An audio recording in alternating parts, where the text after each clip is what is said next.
when we were in Egypt together and we're at Aswan, they actually have a granite block with these dolerite hammers that are, round dolerite black stones that are like 8-10 pounds a pop, and you're allowed to bang away at it. I have video of one of my videos on YouTube. It's me doing it, and if you ever take an 8 to 10 pound weight and start banging across, first of all, it feels like you're going to get arthritis within a few minutes. And you see that you're only chipping away particles of dust. It is the least feasible explanation ever. And anyone that simply picks up one of these dolerite hammers and bangs away on a piece of granite themselves will see that it's nonsense. And not only that, those scoop marks that you mentioned, I don't know, Jamie, if you're able to type in Aswan unfinished obelisk, and you see these scoops, they're symmetrical. It doesn't make sense that would be done by handwork. See, that's what we're talking about. And that's in rose granite. That's as hard as a rock, so to speak. I'm having a hard time understanding how that's even possible. It looks like it was sandblasted, if you know the truth. It's something that's scooping the granite out. You actually have these test pits as well, like these pits that go down like 15, 20 feet. Size of that obelisk. You have these holes around the side of it where they call them test pits because what you want to do, and this gets back to my comment about the ability to quarry granite, is the quality of granite that it takes to take an object like that, or like it's actually from a guy that went on my tour.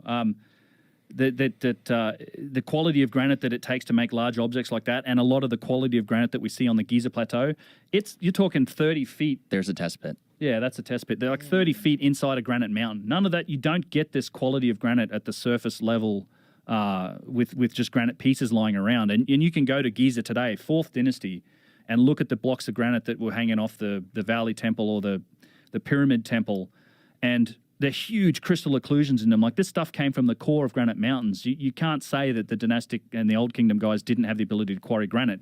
Maybe they didn't, but whoever made those granite blocks sure as hell did, because that's where it comes from. Real quick, this image right down here, that black rock is the dolerite hammer, and when Ben was just mentioning from underneath these scoop marks, so they wanted to claim that that's how they did it, that they were banging away with this rock basically upwards. Well, yeah, you actually there's a consistent line. So on the wall behind where we were standing, it's like 20 feet high, and you'll see a horizontal ridge that runs all the way down that line underneath and then up underneath the other piece of rock. It's like this consistent groove. This is exactly what I did. He's banging on it with a dolerite pounder.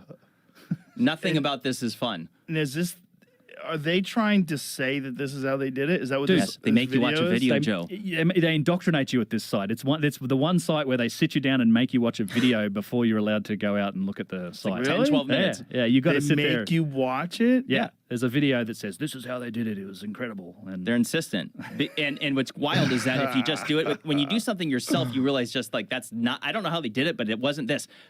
There we go. I filmed this. These are wonderful gentlemen that traveled with us to Egypt back in November. A couple of engineers there. Yeah.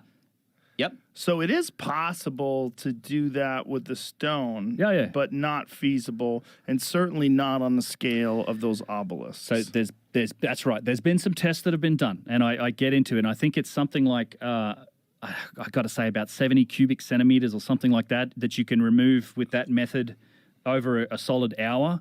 And I think it's either 50 or 70, but put it this way, it's 3/4 the volume of a golf ball, or 2/5 the volume of a chicken egg.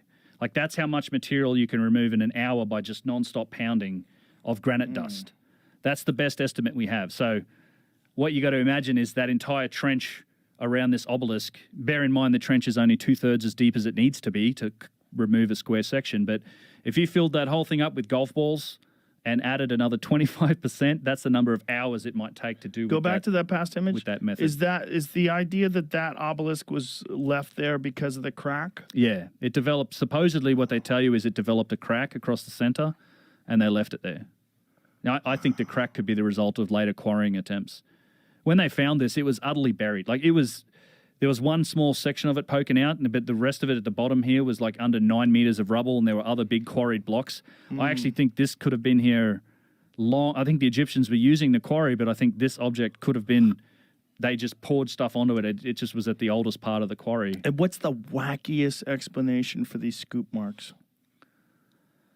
Wackiest? I mean, yeah, like not worried whatsoever about people's interpretation of you and your ability to discern reality. Like, what? It's It's like some sort of molecular softening tool that just comes in and scoops it out. Like somehow it gets between the molecular softening tool. Like can soften the stone, can change the molecular bonds beneath the stone because it's made up of all these granite's like a composite material made up of a bunch of different types of hornblende and crystal quartz and a bunch of stuff like that, and then just being able to somehow scoop it out. I don't know. It's as if it looks that way when you look at it. Like you've got to think it's either some sonic tool. There's something going on that is enabling them to scoop that material out of there in an effortless fashion. These scoops in places, it's almost as if they articulate. Like we see in places, a recent observation we made, they're not just straight down, but they bend. So imagine a backhoe arm. It's digging here, and it does this. And you see that in some of these scoops. There's an articulation to these lines. So maybe there was a tool that was anchored, and it almost looks like it had a very flexible tip, but it was some rotating tool that just chewed out this stone. And that's where Chris Dunn goes with it is, there may be some sort of rotating tool. The interesting thing about the quarry also is that there is drawings on the wall of the quarry where there's all these scoop marks of these ostriches, and it matches pre-dynastic drawings. So it's almost as if there were people in that quarry making paintings on earlier done scoop marks before the dynastic Egyptian civilization even started. So I think that scoop mark stuff is absolutely a part of this ancient lost civilization. There was and it's one of their working areas. There's a tremendous value in seeing unfinished work because we get to have a little bit of insight into, how did this tool potentially function? Yeah. How did it work? But you have to have an open mind to kind of look at it that way.